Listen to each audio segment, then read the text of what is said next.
Okay, Big Daddy Biggs here, product review dude. This is my first week of doing an update on the Stash Invest account. There you can see my front page here for my app, and the account balance is at 1033. That's actually I think what it was earlier today when we started this account, or when we started this blog. Anyway, let me click on the main screen. What I did, I started making this video, and then I received a phone call which kind of messed everything up. So I'm having to go back and show you what I did. And I actually sold. Now, keep in mind, at 2:20 every Friday, I will open up this account and I will see what I have a 10% or better return on. And those things, that 10% is kind of my threshold. And I hold it even if it's 10% on Wednesday afternoon. I just hold off until Friday. That's when I do my trades, okay? So today at 2:20, I had Square that was at here at the very top. Square was at 12%, or a little bit more than 12%, which is, of course, higher than 10% return. So you click on it, and then you click on the buy sell button at the top. Of course, it has. When I went to sell it, I'm sorry if I'm stumbling over my words here. When I went to sell it, and it had additional options of sell all or sell a partial, and I decided to sell all. That's what I do. I'll sell the entire thing, and then everything above my initial investment of $10, which in this particular case is $11. I mean $1.28.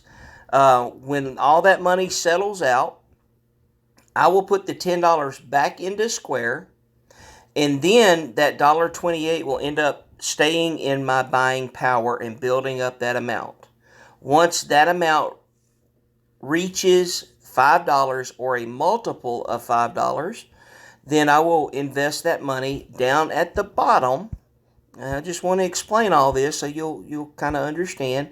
Down at the bottom, at the first item that I come to that does not have a 10%, or I'm sorry, a $10 value invested into it. Okay? Now, the reason we do this, again, is so that we're buying low and we're selling high. We're compounding the returns, which is what that's doing. It's taking that positive return, putting it down there on the lower end of my trading account at one of my least returned or biggest loss stock or ETF that I own. This is how you do investing, and I know a lot of people may balk at that. There are a lot of different styles of investing out there. This is the style that I choose. Okay, you may choose something different. The reason I do this is I want to show you how easy it is in the stock market to actually generate a little bit of money. There are people that will teach you how to make lots of money, but they'll also teach you much riskier ways.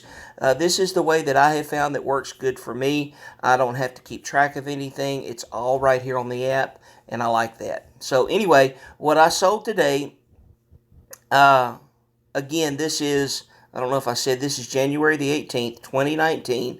It's now 2:30, as you can see on the top of my screen. I sold Square and Bank of America, which was at 11.18%. And those were the only, well, I guess I could have sold Cummins, but at the time it was not over 10%. So, it'll grow for another week if the market holds out, and we'll sell it next week and take those returns. And then the initial investment will be reinvested back into, in this case, Bank of America and Square.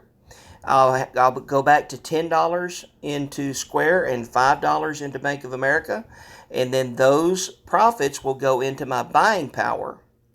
And again, I don't want to be redundant, but I think you may understand by now how this is going to work.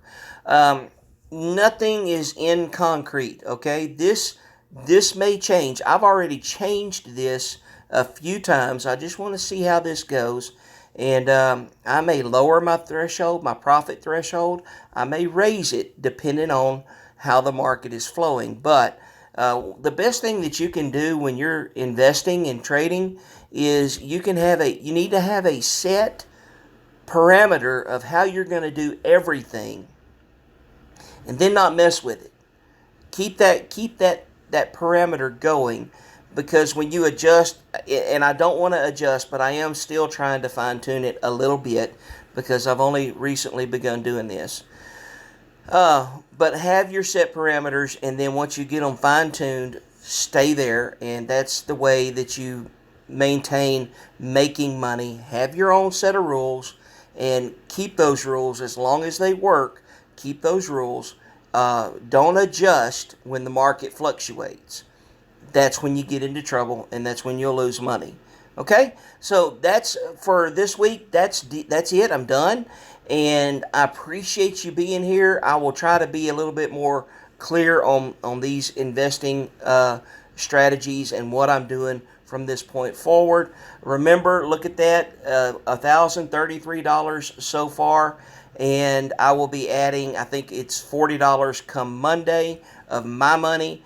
So that'll be, roughly $1,073.